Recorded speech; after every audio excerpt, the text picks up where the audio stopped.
Hello my friend and welcome to this VitalityWerks video on what is the ego's thinking problem. My name is Payne. I founded this VitalityWerks community on the sole purpose of helping people just like you, that just like you are willing to go to new lengths like watching this What is the Ego's Thinking Problem video to solve this problem so we can exchange our fear, uncertainty, and doubt for peace, harmony, and vitality.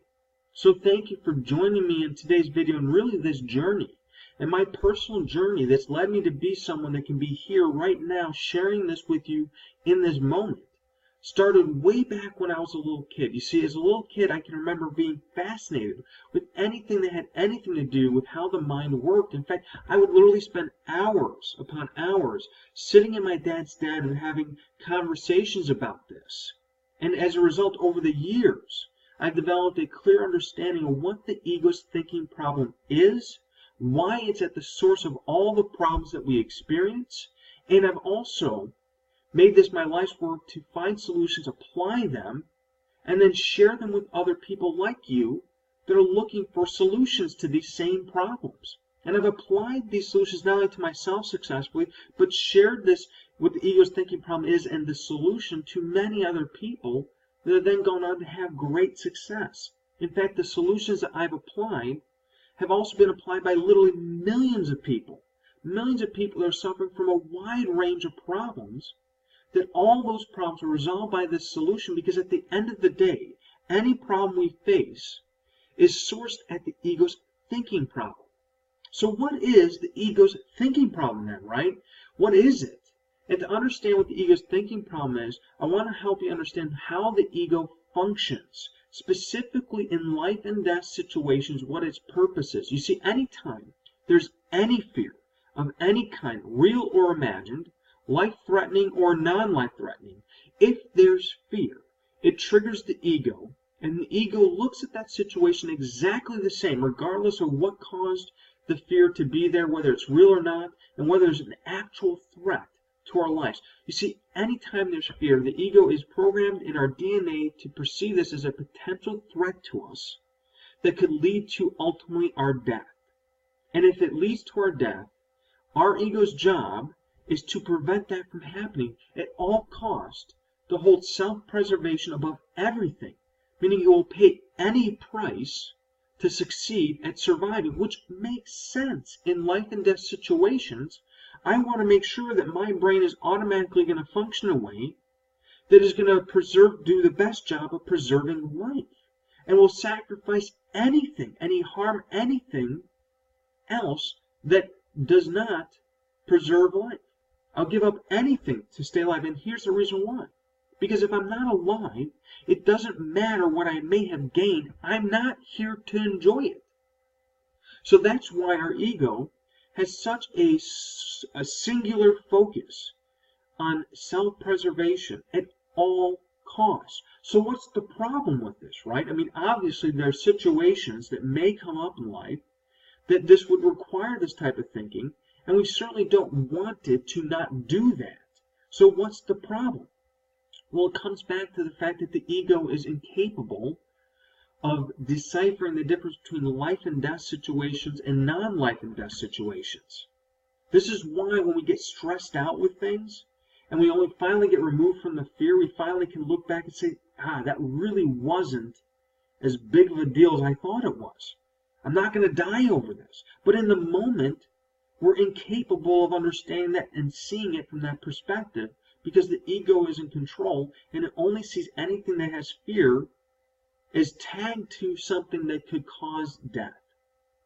And because we know that not all situations are life-threatening, and we know a lot of times the fear that we have is either blown out of proportion, or quite honestly, a lot of times it's just made up. It's not even real. Because so many of the situations in life are one of those situations and not that life and death situation. When we operate and drop everything for the sake of self-preservation, it should come as no surprise to any of us that sometimes, in fact, oftentimes, is not the best course of action. In fact, right now I encourage you to just take a moment to think about a time where you're faced with a challenging situation, that there is some level of fear or uncertainty or doubt associated with a decision that you had to make. And think about how that one decision that scared you, that was the thing that was going to put you outside of your comfort zone, they're going to do something that you probably hadn't done before or had not had success in doing before. And how the reality of potentially taking that path caused fear to set in, uncertainty about the outcome, and doubt in yourself in succeeding in going down that path. And once that set in, to go back and look at how the next thing that usually follows is a voice in our head saying, well, what about this path? What about this alternative, softer, easier way? And what is a softer, easier way? It's a way that has a higher probability of self-preservation. We don't have to put ourselves out on a limb. We don't have to put ourselves in situations where we're going to feel uncomfortable. We don't have to put ourselves in situations where we feel like we're at risk or exposed. And that is a softer, easier way. And once we've made the decision to take that softer, easier way, and we get removed from the fear associated with that situation, and we come to realize that the outcomes we're getting are not what we hoped for, and we look back with the benefit now of hindsight at the decision we make, and we can clearly see what we couldn't see at that moment, that the path that we chose was clearly not the right path. And the path that we're afraid to take, that if we had taken that path, despite the fear, despite the uncertainty, and despite the doubt in ourselves to succeed, that we probably would have not only been fine, but we would have excelled. Our outcome certainly would have been better than the outcome we got from the path we chose. And yet every time we're faced with this challenge, and we tell ourselves, the next time I'm going to make the right choice, when that fear, uncertainty, and doubt are back, it is near impossible for us to figure out a way to overcome that thought process in our mind that our ego wants to take us down that softer, easier path. It convinces us that this time it's got it right. This time it's figured it out. And every time that we let it control our thinking, it will steer us down the path of the softer, easier way, only to find out once again in hindsight it baffled us again. And we made the wrong decision, and the next time we really have to make the choice to go down the path that we're afraid of, that we have fear, uncertainty, and doubt over, but that yet is still the path we're supposed to take. And that, my friend, is the ego's thinking problem, that it cannot take that path. It cannot, when it's in control, and it's the one passing judgment, it cannot pass judgment that that path that we fear is a good path and we should take it. Because to do that would contradict its DNA and override its one thing that has a higher priority, which is survival and self-preservation. And the path that it's asked that we need to take is challenging self-preservation. Or at least the perception from our ego is that it's challenging self-preservation. So that is the ego's thinking problem. So I need your help now. I hope that this insight of what is the ego's thinking problem was helpful for you. But now I need your help with something. You see, there's going to be someone just like you that found some kind of ad or heard from some word of mouth about this topic, and are going to get to this exact page watching this exact video that you're watching right now. And I need your help to help that person. You see, just like you, this person will probably have some level of skepticism. Even if it's very small, there'll be some level of skepticism. And what helps people that might be a little bit skeptic is knowing that other people have already watched this video and have gotten something out of it, have gotten some kind of aha insight. And I'd encourage you to take the opportunity to be of service to that other person. Because what you're about to find out is that is part of the solution. So if you want to experience the solution even before I share the solution with you, I encourage you to take a small leap of faith, and that is to take action, to share something about your experience that you just revisited. And if you didn't revisit an experience that you can relate to the ego's thinking problem, that's fine. Take the time to do it now and share something about your experience. And it doesn't have to be specific. You don't have to divulge any kind of personal information, but just something about your experience and the fact that you can see how this is related. that you had an experience of an aha, yes, I can see how my ego's thinking problem caused me to take the softer, easier path in situations that called for me to go the path that scared me, the path that I had less certainty over, and the path that maybe caused me to have doubt about myself, but nonetheless, that was the path that I was supposed to take. So I hope you take a moment to share this experience in some way, shape, or form in this comment section, so the next person that comes to the site could be lifted with your experience, can be given strength and hope because you shared your experience. And I hope you take this opportunity because it will be actually practicing the solution before understanding it, which is a key element to getting what the solution is, because this is a solution of practice. We practice the solution and then we experience it. Now, that being said, after you practice that, you're probably wondering, well, what exactly is a solution? Because having done this practice, you probably might not have a clear idea of what the solution is and how we go about practicing this.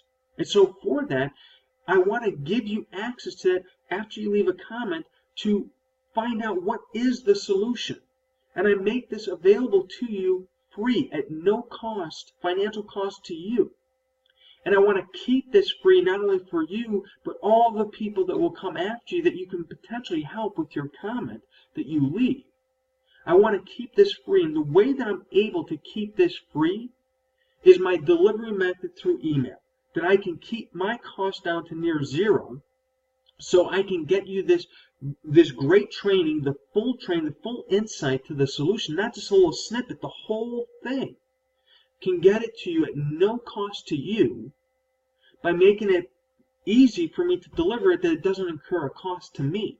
And the most efficient way I have found to be able to do that is through email. So if you're looking for the solution, if you want to see and understand what it is after you've actually practiced the solution through leaving your comment of your experience, strength, and hope as it relates to your experience that relates to what's the ego's thinking problem, then I ask you to put your contact information, including your email address, in the form on this website, and I will send you right away the video on what is the solution to the ego's thinking problem, because I want you to have it right away. And to get that, all you need to do is provide your contact information along with your email address in the form on this website. And best of all, this is for me to interact with you, and that's it. This is for us to hopefully develop a relationship and a connection. That's my hope, and hope that it can give you access to this community and know what's going on and have you have the option to be involved. This is not for anyone else's use, meaning I will not share this information with anyone.